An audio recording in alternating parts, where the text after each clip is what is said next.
What's going on, everybody? My name is Japes. Welcome back to another episode in my path to power. Before we get into the episode, if you guys are looking to pick up any FIFA coins, head on over to justfifacoins.com. You can use the code Japes to get yourself a 5% discount. Link is, of course, in the description down below. So, of course, I couldn't find any opponents to start. We're in the final of the Gold Cup, but eventually, oh yes, eventually, we would find one. And we've got we've got the same look as yesterday.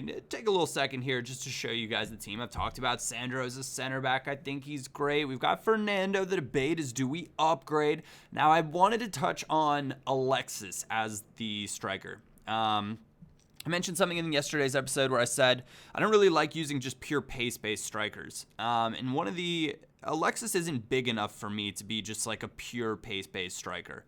When I think of those pure, I mean, it's the Remy, it's the Sturridge, it's the guys that are actually like rather large and going to win headers as well if you toss it into the box.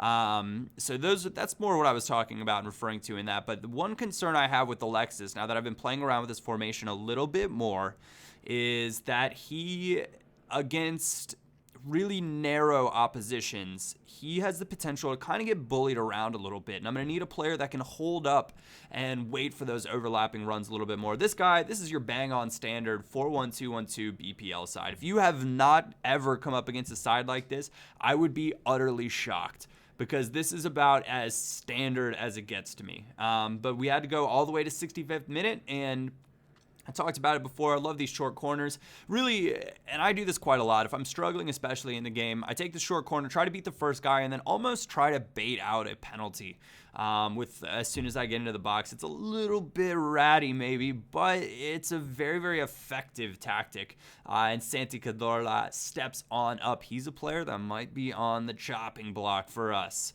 As I tweeted out earlier, one of my absolute favorite teams at the moment. It's a 4-1-4-1. 4-1-4-1 BPL La Liga. Well, it's like I don't know how to describe it, but I'm going to be adding one of the players from that squad to this one. But Oscar does a brilliant job right there. Now, Oscar, comparatively for the coins, he's extremely, extremely worth it. Now, he's not as good as that second informed David Silva. There is not a player that I've used in my get forward CM spot, which is, if you guys think back to the instructions on previous episodes, that's the left CM. I like him to be the one that drifts further forward. The best one that I've used there is that second informed David Silva. That card he's an absolute magician, technician, unbelievably brilliant. Went out, picked up the informed Fernando. He doesn't go for that much, so I'm A-okay paying that price. Add him in there. Catalyst, not a bad chemistry style for him. Definitely the way I play, increasing the passing, and a little bit of extra pace probably wouldn't hurt, though realistically, giving him the defending and the passing probably would be something that I'd be more interested in. I don't really, once you get to that 70 pace or whatever as a holding mid, it's perfectly fine for me. One of my favorite holding mids right now is Xabi Alonso, and he's got like 55 pace, so not the end of the world having some slower players in there. Went out and picked up Hazard as well, and that is because I wanted to go into Division 1, and this formation really excels if you're going to use that get forward instruction for your wingers, if you have wingers that can really, really get in behind. And Hazard is one of the absolute best in the game at doing that, so it was kind of a no-brainer for me. This guy, a bit of a hybrid. He's got Cristiano Ronaldo up there. Not a massive fan of the way he's got that midfield set up, but he seemed to be doing a decent enough job, and this is a nice little pass inside. So what this guy did right there is he called the second man press, and he called it at the wrong time because he left Remy Cabella wide open.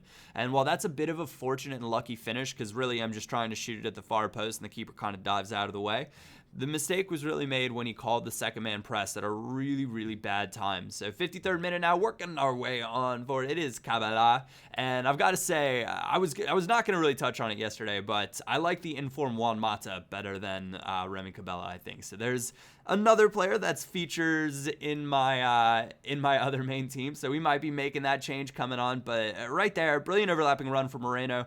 I'm just waiting for my players to start moving towards the goal again when I hit the triple tap. If you go back and watch that real quick, you'll see what I'm talking about. So hold it as long as I could to get them moving forward, and then we left bumper triple tap right over to the far post. Easy little finish, wins the game. There is no scripting in that.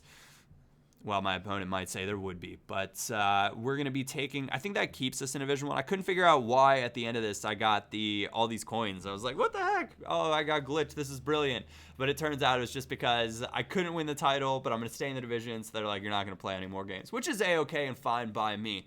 Anyways, guys, that is where we are going to come to a close in this episode. A few things. I'm going to be out of town from Wednesday to Friday. I'm going to be in New York. I'm going to be actually going to check out the NYC FC game on Thursday. So I don't know if any of you guys will be at that. Leave a comment. Let me know. Otherwise, I think I might have a chance to interview someone from Bayern's U.S. office as well, which would be cool. So if you guys have questions that you think might be interesting to be answered, go ahead and leave a comment with that, and I'll see if I can incorporate it in. Other than that, thank you all so much for watching. My name is Japes, and I will catch you all next time.